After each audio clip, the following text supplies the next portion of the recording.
السلام علیکم ورحمۃ اللہ وبرکاتہ۔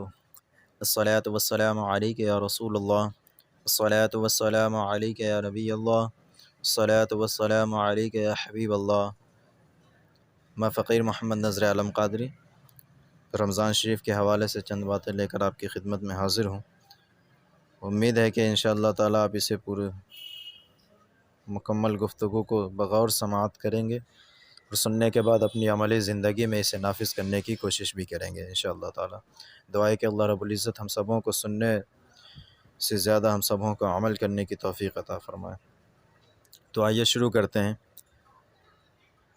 رمضان شریف جو ہمارے اوپر فرض کیے گئے، آقا کریم صلی اللہ علیہ وآلہ وسلم کی ہجرت کے دوسرے سال فرض کیے گئے، یہ دین کا ایک اہم رکن ہے۔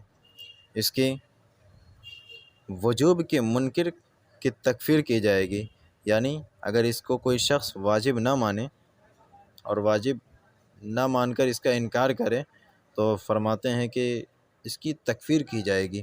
احادیث مقدسہ میں اس ماہ مبارک کی بہت سے فضائل منقول ہیں، جن میں سے ایک حدیث یہ بھی ہے کہ حضور صلی اللہ علیہ وآلہ وسلم نے فرمایا، جب رمضان المبارک کی پہلی رات آتی ہے تو جنت کے تمام دروازے کھول دیے جاتے ہیں اور پورا ماہ رمضان ان میں سے کوئی دروازہ بند نہیں کیا جاتا، اور اللہ تعالیٰ پکارنے والے کو حکم دیتا ہے، جو ندا کرتا ہے کہ اے نیکی کے طلبگار، اے نیکی طلب کرنے والے متوجہ ہو، اور اے گناہوں کے طلبگار رک جا، باز آ جا، اپنے گناہوں سے اپنے آپ کو بچا لے۔ پھر وہ کہتا ہے کوئی بخشش طلب کرنے والا جسے بخش دیا جائے، کوئی سائل ہے جسے عطا کیا جائے، کوئی توبہ کرنے والا ہے جس کی توبہ قبول کی جائے۔ اور صبح ہونے تک یہ ندا ہوتی رہتی ہے، اور اللہ تعالیٰ ہر عید الفطر کی رات 10 لاکھ ایسے بندے کو بخشتا ہے جن پر عذاب واجب ہو چکا ہوتا ہے۔ حضرت سلمان فارسی رضی اللہ تعالیٰ عنہ سے مروی ہے کہ حضور سرور کائنات صلی اللہ علیہ وآلہ وسلم نے ہمیں شعبان کی آخری دن خطبہ دیا اور فرمایا، اے لوگو، تم پر ایک عظیم مہینہ سایہ فگن ہونے والا ہے، جس میں لیلۃ القدر ہے، جو 1000 مہینوں سے بہتر ہے، جو 1000 مہینوں سے افضل ہے۔ اللہ تعالیٰ نے اس کے روزوں کو فرض اور اس کے راتوں میں عبادت کو سنت قرار دیا ہے۔ جو شخص اس ماہ میں کسی نیکی سے قرب حاصل کرتا ہے تو اسے دیگر مہینوں میں فرض کی ادائیگی کا ثواب ملتا ہے، اور جس نے فرض ادا کیا وہ ایسے ہے جیسے اس نے دوسرے مہینوں میں 70 فرائض ادا کیے ہیں۔ یہ صبر کا مہینہ ہے اور صبر کا اجر جنت ہے۔ یہ بھائی چارے اور ہمدردی کا مہینہ ہے۔ یہ ایسا مہینہ ہے جس میں مومن کا رزق زیادہ ہوتا ہے، اور جس شخص نے اس مہینے میں کسی روزہ دار کا روزہ افطار کرایا اسے غلام آزاد کرنے کا ثواب ملتا ہے اور اس کے گناہ بخش دیے جاتے ہیں۔ ہم نے عرض کیا، یا رسول اللہ علیہ الصلاۃ والتسلیم، ہم میں سے ہر شخص ایسی چیز نہیں پاتا جس سے وہ روزہ دار کا روزہ افطار کرا سکے۔ آپ نے فرمایا، اللہ تعالیٰ یہ ثواب ہر اس شخص کو عطا کرے گا جو کسی روزے دار کے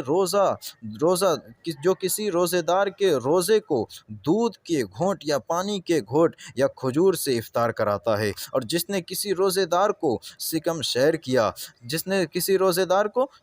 کیا تو اس کے گناہوں کی بخشش ہو جاتی ہے، اور اللہ تعالیٰ اسے میرے حوض سے ایسا سیراب کرے گا کہ وہ اس کے بعد کبھی پیاسا نہ ہوگا، اور اسے بھی روزے دار کے برابر اجر ملے گا، لیکن روزے دار کے اجر سے کچھ کم نہیں کیا جائے گا۔ اور یہ وہ مہینہ ہے جس کا اول رحمت، درمیانی مغفرت اور آخری جہنم سے آزادی ہے۔ جس نے اس مہینے میں اپنے خادم سے تخفیف کی، یعنی اپنے غلام سے کاموں میں کمی کیا، اللہ تعالیٰ اسے جہنم سے آزاد کر دے گا۔ اس میں 4 کام بہت زیادہ کیا کرو۔ آقا فرماتے ہیں کہ اس مہینے میں 4 کام بہت زیادہ کیا کرو، جس میں دو کاموں سے تم اپنے رب کو راضی کرو گے، اور 2 کاموں سے تمہیں بے نیازی نہیں ہے۔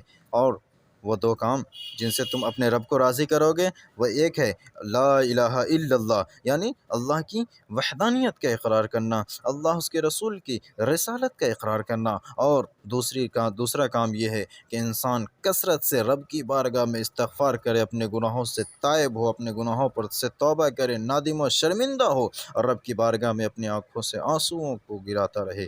اور وہ 2 کام جن سے تمہارے لیے مضر نہیں، یعنی جو تمہارے لیے نقصان دہ نہیں ہے وہ اپنے رب سے جنت کا سوال کیا کرو اور جہنم سے پناہ مانگا کرو۔ ان احادیث فضائل میں سے ایک حدیث یہ بھی ہے کہ حضور صلی اللہ علیہ وآلہ وسلم نے فرمایا، جس نے ایمان اور طلب ثواب کے لیے ماہ رمضان کے روزے رکھے اس کے اگلے پچھلے تمام گناہ بخش دیے جاتے ہیں۔ نبی کریم صلی اللہ علیہ وآلہ وسلم فرماتے ہیں، رب تعالیٰ فرماتا ہے کہ انسان کا ہر عمل اسی کے لیے ہے سوائے روزے کے، پس تحقیق روزہ میرے لیے ہے اور میں اسی کی جزا ہوں، اور تجھے ایسی عبادت کافی ہے جسے اللہ تعالیٰ نے اپنی ذات سے منسوب کیا ہوا ہے۔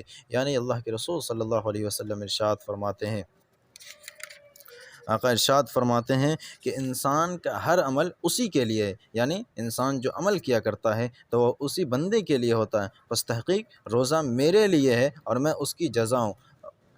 یعنی اللہ کے رسول صلی اللہ علیہ وسلم اللہ کی جانب منسوب کر کے فرماتے ہیں کہ اللہ فرماتا ہے کہ جب کوئی بندہ روزہ رکھتا ہے تو وہ روزہ میرے لیے رکھتا ہے، اور جب کوئی بندہ میرے لیے روزہ رکھتا ہے تو اس کی جزا میں خود ہوا کرتا ہوں۔ سبحان اللہ۔ حضور سرور کائنات صلی اللہ علیہ وآلہ وسلم ایک اور حدیث پاک میں ارشاد فرماتے ہیں کہ ماہ رمضان میں میری امت کو 5 چیزیں دی گئی ہیں۔ ماہ رمضان میں میری امت کو 5 چیزیں دی گئی ہیں جو اس سے پہلے کسی بھی امتی کو نہیں دی گئی۔ روزے دار کے منہ کی بو، اس سے یہ مطلب ہرگز نہیں لیا جائے کہ منہ اور دانت صاف نہ کرنے سے سستی برتی جائے، بلکہ رمضان میں مسواک کرنا دیگر ایام سے بھی 10 گنا زیادہ ثواب کا حقدار ہے۔ تو اللہ کے رسول فرماتے ہیں کہ اللہ رب العزت کو رمضان کے دنوں میں میری امت کے روزے کی حالت میں روزے دار کے منہ کی بو اللہ کے یہاں مشک سے بھی زیادہ عمدہ ہے، مشک سے بھی زیادہ پسندیدہ ہے۔ ان کے افطار تک فرشتے ان کے لیے بخشش کی دعا کرتے ہیں۔ اس ماہ میں سرکش شیطان قید کر دیے جاتے ہیں۔ اللہ تعالی ہر دن جنت کو سنوارتا ہے اور ارشاد فرماتا ہے کہ عنقریب میرے نیک بندے اس میں داخل ہوں گے، ان سے تکلیف اور اذیت دور کر دی جائے گی اور اس مہینے کی آخری رات میں انہیں بخشا جاتا ہے۔ عرض کیا گیا، یا رسول اللہ صلی اللہ علیہ وسلم، کیا اس سے مراد لیلۃ القدر ہے؟ آپ نے فرمایا نہیں، لیکن کام کرنے والا کام کر کے ہی اپنی اجرت پاتا ہے۔ یعنی اس حدیث پاک سے مراد یہ ہے کہ انسان جب پورے ماہ رمضان کی روزے مکمل کر لیتا ہے تو اللہ رب العزت اسے انسان اپنے عمل کے مطابق، اپنی حیثیت کے مطابق عمل کرتا ہے اور اللہ رب العزت اپنے مطابق وہ اسے اس پر اجر عطا فرماتا ہے۔ دعا ہے کہ اللہ رب العزت ہم سبوں کو ماہ رمضان کی خوب برکتیں لوٹنے کی توفیق عطا فرمائے اور ہم سبوں کے گناہ صغائر و کبائر کی مغفرت فرمائے۔ وما علینا الا البلاغ المبین۔ السلام علیکم ورحمۃ اللہ تعالی وبرکاتہ۔